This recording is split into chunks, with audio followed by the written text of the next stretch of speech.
Setting Up and Twisted for Sugar, who are sponsoring us.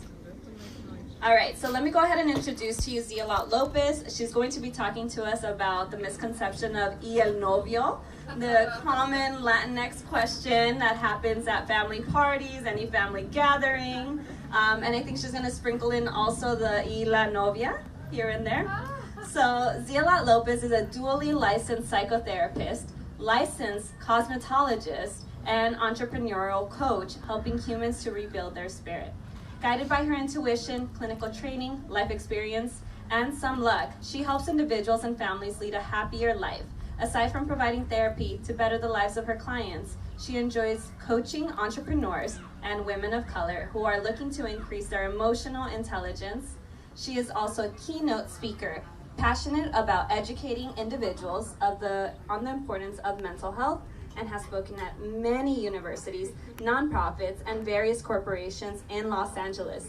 Most recently, she has been featured as a speaker on Univision, the Therapy Reimagined Conference, the STEM Conference of Los Angeles, and the Los Angeles Philharmonic. Additionally, Zeahlot has had a vast amount of experience working with Latinx individuals over the years, working in private practice in Sherman Oaks, and previously with an agency contracted by the Department of Mental Health in the San Fernando Valley. She, who trained under the Latino Family Program at Phillips Graduate Institute, has a well-developed understanding of how to work with Latinx individuals in therapy to effectively elicit wellness for the client. Thank you so much for being here, Z. How are you? Oh, and her nickname is Z, but her full name is Zeahlot Lopez. Yes, thank you, Adriana. Yes, of course. All right, so we're going to go ahead and just get started. Z, I think what many of us want to know is, or maybe I don't know, is how does the enmeshment or collectivistic nature of our culture affect this topic? As Latinxers, we know that we come from a very collectivistic nature in our households, in our community, in our families, historically all around. Everything is para la familia, everything that we do. So how is this topic affected by that? Yeah, it's super interrelated, and just being very family strengths based in my practice as a psychotherapist, I can say that I hear it all the time with my patients. All the time. I think humorously what comes to mind is when I would visit my abuelita, she would always tell me, I was 20, 22, 23, and the years went by, right? And she's like, mija, ¿para qué estudias tanto? Tienes que estar casada. ¿Qué te pasa? No tienes hijos. Ya estás vieja. I was 25. Now I'm in my 30s, and that's all she knew. So she was putting that onto me. That's the cultura, that was the traditions in the family, and it was so enmeshed. At one point or another, I really had to take a look at myself and say, how much is my family and how much is me? And I think that's the real answer there, of providing a safe space to others, whether it be in therapy, coaching, whether it be in workshops, or just friends saying, hey, where do you begin and where do they stop? That's very, very interesting. And I guess, how long did it take you personally to assess this, analyze this, and go through this process? Yeah, it's been a lot of work. I'm very transparent, so I'm very big on it. I'm going to tell you to go eat the tacos. I have to try them first. So I'm very transparent that I go to therapy every week for the past 5 years. I've been doing the work. How can I come correct into the room and be there and hold space for these women and men if I'm not doing the work myself?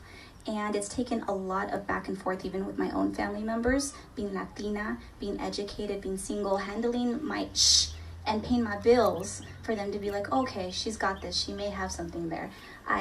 Last year I went on a trip with my mother, and it was very telling.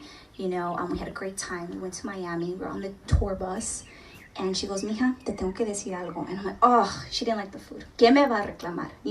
I'm all getting ready, and she says, your ovaries have dust. Tus ovarios tienen polvo. Te tienes que casar. And the entire bus is quiet, and they're just looking at me. And this dude in the back is like, ma'am, I will take care of her dust. I got you. And there I'm humiliated. But from that, I took it to therapy, and I'm like, this is what happened to me.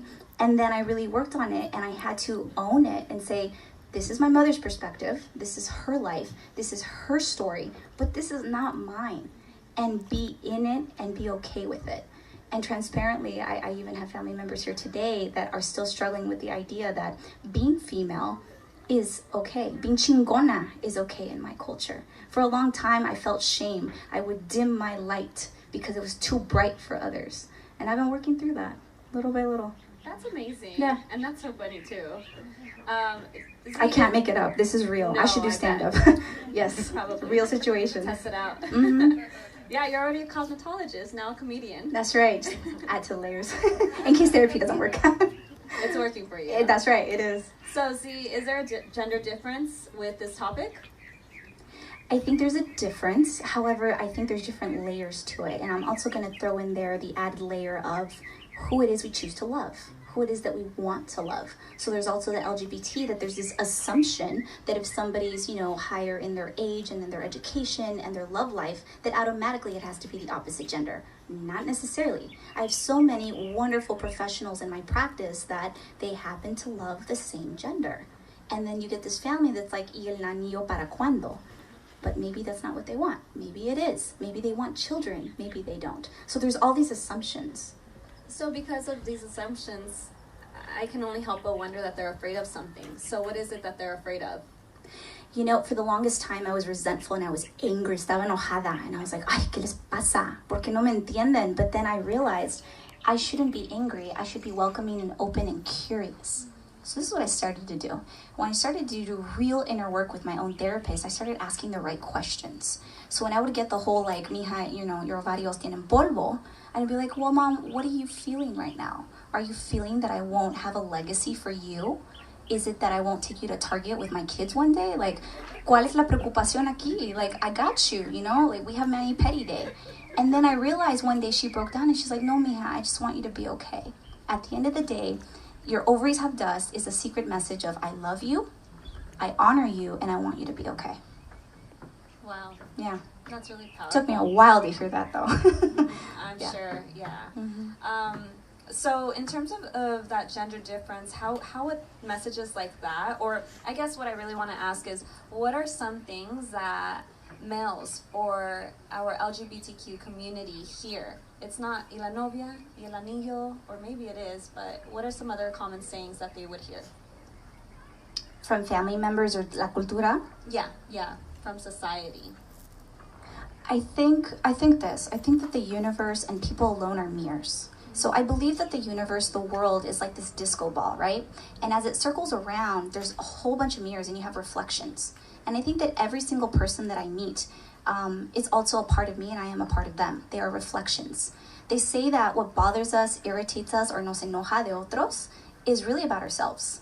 So what I'm trying to say here is whenever I hear some comments from other people towards family members about, van a tener un bebé, ya se casaron, and then they just wait. But they pass it días, right? It's a reflection of themselves. Are they afraid the family won't be passed on? Are they afraid that the family heirlooms, la cobija del bebé, or the last name?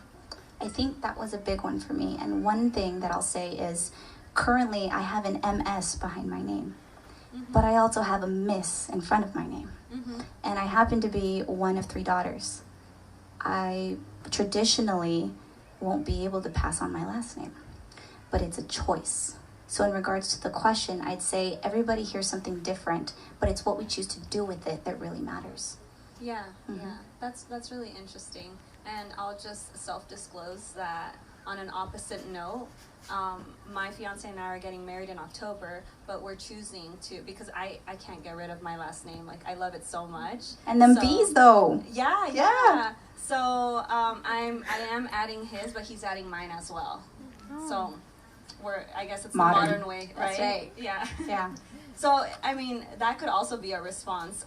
It has to be, though, between the couple, what they are ultimately deciding on an individual basis. I stated my opinion, the other person stated their opinion, and we made a decision. We haven't even discussed it with our family members, though. Well, more so our parents, but we also come from a much more open-minded household, because we don't have, all of my members specifically are in Mexico, and there are none left in Guatemala for us. So I feel like individuals who have more family members get more opinions, more things get passed down. The cheese mess also go around a lot more. So I'm privileged in that sense.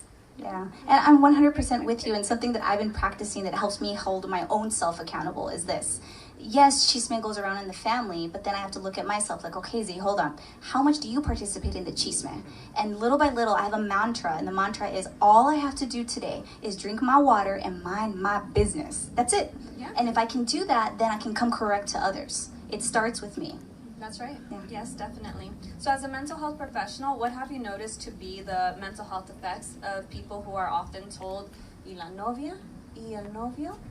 Yeah, there's this added pressure and layer, and what I can speak to mostly is just the experience I have between seeing such amazing, wonderful, badass women in my practice. Like, they're just rocking it in every single way. And they come to me, and then they share in vulnerability, and they're just crying, and they say, I just haven't been able to have a baby. I have everything going for me in my life. I can't find the one. Even men that tell me, like, I want to be wanted for me and not what I bring to the table as far as materialistic or money.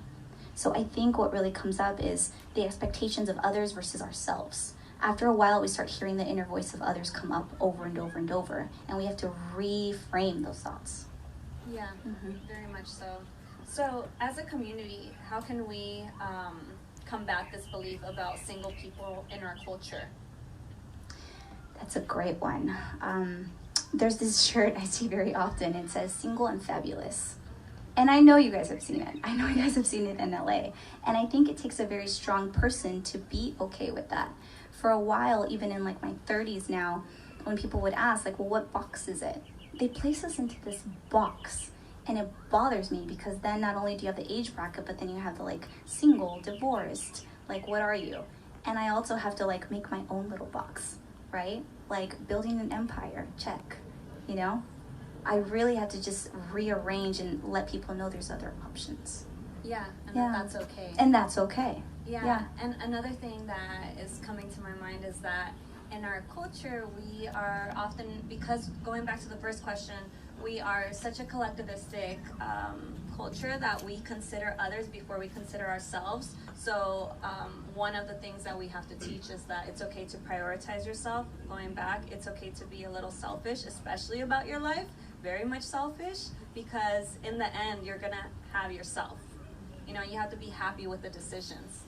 Another thing that comes up is that people are, you know, thrown into blind dates because of that pressure, because there's expectations that you have to be with someone in order to be happy. Being by yourself will be too lonely, and that's another fear that our families have, that we're not okay with ourselves. But that's the household that's everything that they've known. They've known to be in, you know... Collectivism. Yeah, in the community. When I go to Mexico, everyone lives very close. Everyone's always with each other on weekends, and that's beautiful. That's beautiful. We don't have that here, though, so we're okay with being alone. I don't like too many people. I prefer being by myself. I'm an introvert. It's too people-ish outside. Yeah. Yeah, so that's more of the historical pressure where this topic also stems from. Yeah. Well, Z, those are all the questions that I had for you. Thank you so much for answering them, but I know that this was a very hot topic, so I want to go ahead and throw the mic out into the community, not literally. Anything else you wanted to add before I do that? Yeah, I think you hit a great point earlier in just like the I before the we. I think, you know, that's one of the main points in my practice that I work with. It's single young professionals where everything's just popping for them except just that part of their life. And if they're okay with that, be in that space with them. And if they're not, help them find the better way. I'll share this transparently that I had to make a very big decision last year in my private practice to no longer see children. I'm great with kids. We rock, we good. But I don't see kids anymore because I personally believe that my true work is with the parents. If there's better human beings that get into a unified relationship with compassion and love, that choose to have children and raise them, then we'll have a better community. We will have a better generation. But until then, I see no point me personally working with children. And if we don't have the I before the we, there's no healthy marriage there. There's no healthy commitment. So I'm really big on that, knowing who you are before you engage in that long-term commitment.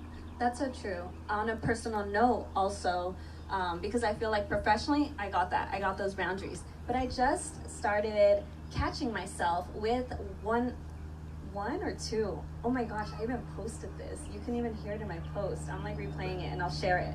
So I just caught myself telling my friends, you know, like, hey, do you want to, you know, date someone? I got people for you. You know, I've made a lot of new friends. And I What's feel up, like, Cupid? yeah, I know. I've been like trying. And, you know, like, oh, one of my friends, she's religious. And so she says, like, I feel like, you know, when God has a plan for me and that person will come and I don't want to force it. And I respect that answer. This is my very, very best friend.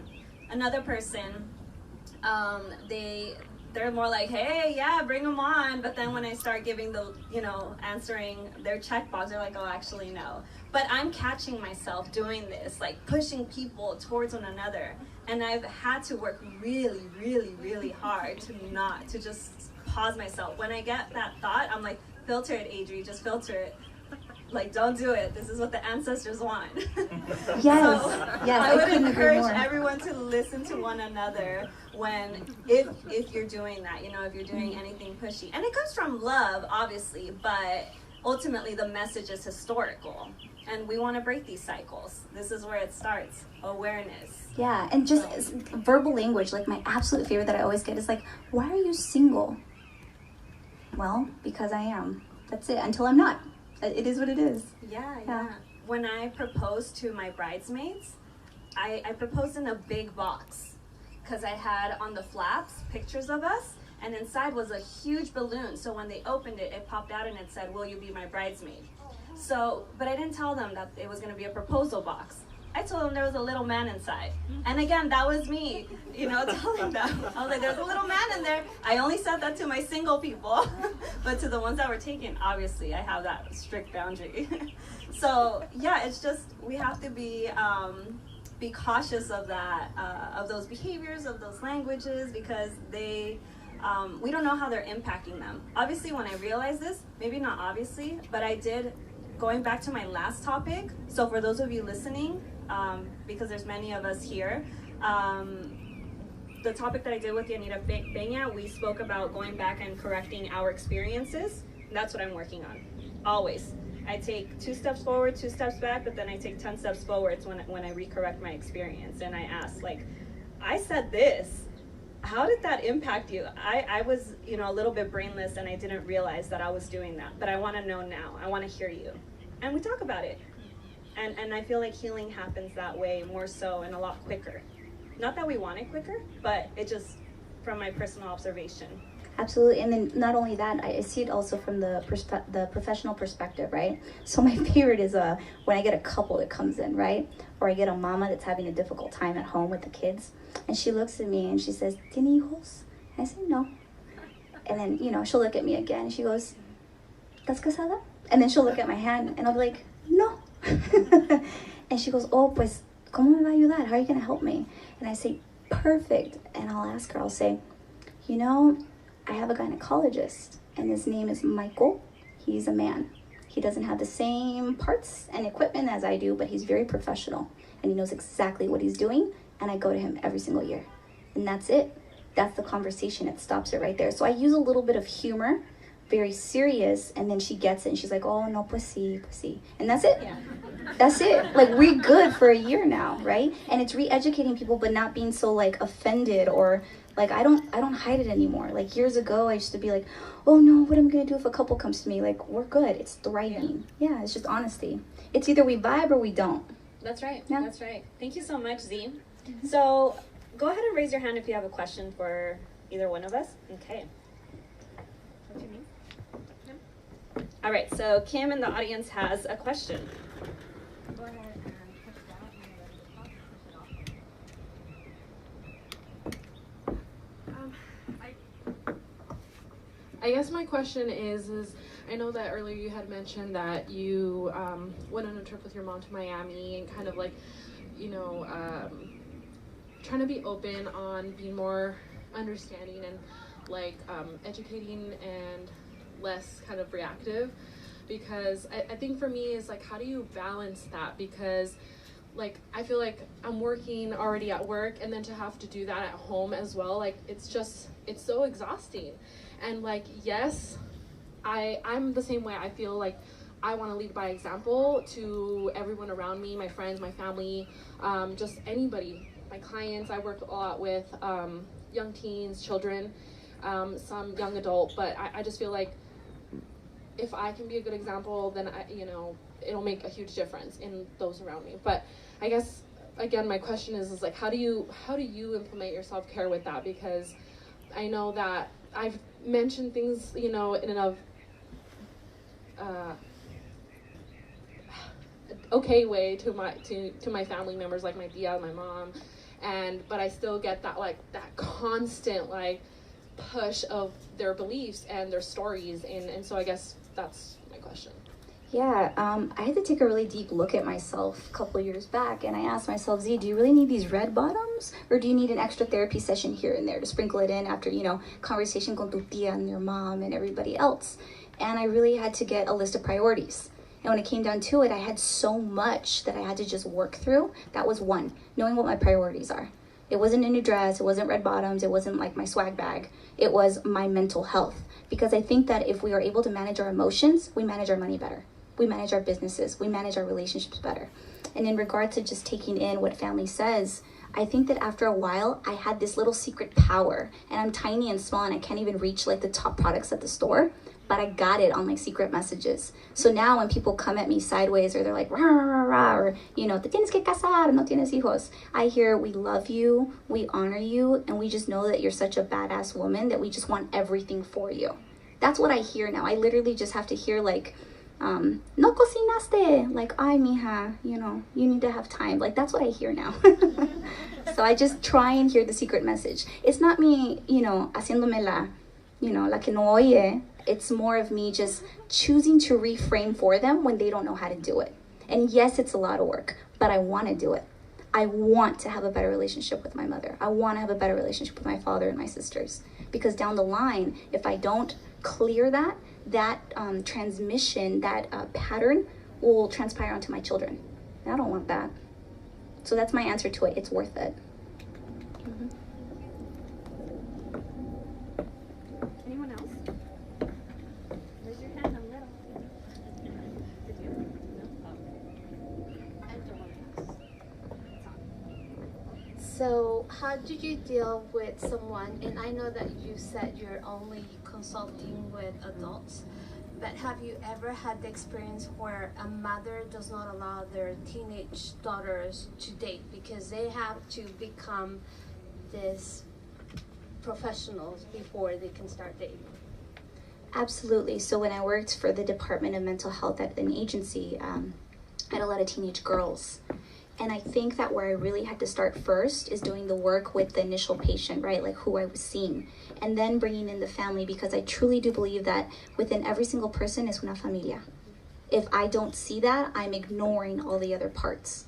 So I would really ask, what are the unmet needs here? If there's a parent and their needs in their entire lifetime have not been met, they're going to put that onto the child. So I'm not hearing a daughter that's just, not listening to discipline, or she's just not doing it, or está rebelde. I'm hearing a mother that wanted so much more even for herself, and wanted so many more beautiful opportunities that she's putting it onto her own child. And really just finding that balance in between what is okay with you, daughter, and what works for you, mother. So I was really big on family therapy. I will push it to the core.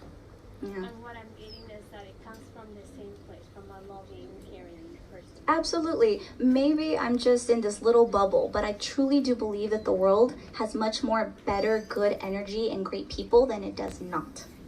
I'm one of those people, I will go to Starbucks and leave my purse and tell the vecina, can you watch this real quick? I'm gonna go to the restroom. Time and time again, the world proves me right.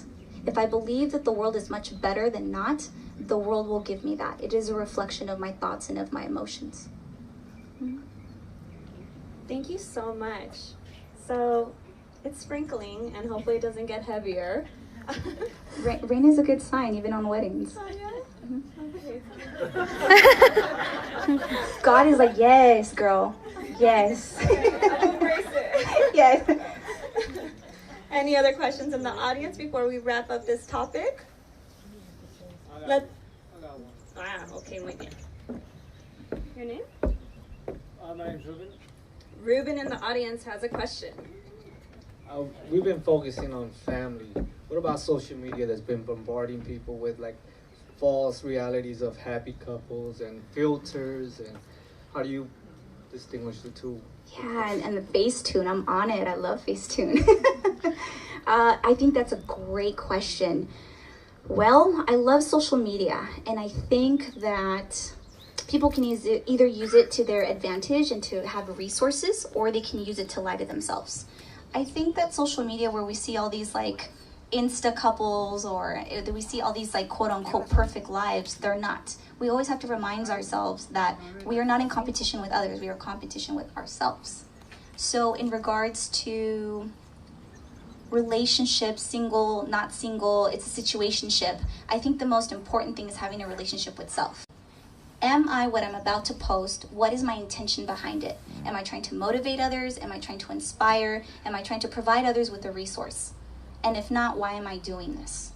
Really just asking the key questions here. Who do I want to come as? My purpose in life is to die much more healed than wounded. And my mission in my work, in my steps, in every single thing that I do in my life right now is to provide the same opportunity to others, to have more healing than woundedness before they die. And I check my post. I'm human, I have error, I'm imperfect, but that's the goal, the mission behind it. So just asking yourself key questions. Why am I doing this? Is it necessary, right? Is it kind? More of like in the Novio kind of thing, but yeah. Yeah, like in the Novio kind of way, like should we post if we're in a relationship or not? No, how people post these, but I'm sure you get clients in there who are like, oh, I see these pictures and that's what I'm told to be, or this is what, like, I grew up with my parents being married for God knows how many years and reflecting, what am I doing in my life? At my age, what was my dad doing? But I'm not really in social media, but the reflection of how society tells you to be, it's not that but it's other people telling you what you should be. And I think it's kind of hard to, separate the two when you're hearing it from multiple people and what's okay and what's not okay. Absolutely, and I think on top of that, the other is not necessarily what we're seeing, but what we're hearing too. I'll share transparently that my parents have been married for 36 years, and they're still married. Todavía se agarran bien rico, and like it's great. But for the longest, I lived in La La Land, and I was like, oh, this is what I'm aspiring to. Like this is what I want. I want my mom and my dad. No, that's wrong because that's them. That's not my lane. I'm creating my own life. And I think that's the same mentality, that we either follow somebody else's path or we are our own leader. We definitely design and create our own life. We manifest it. So in regards to all these people that are posting their couples, go for it. That's great. But really ask yourself, is it for me? And every single thing that you do in your life, is it for me? And if your inner voice, your spirit, your soul screams at you, no, don't do it.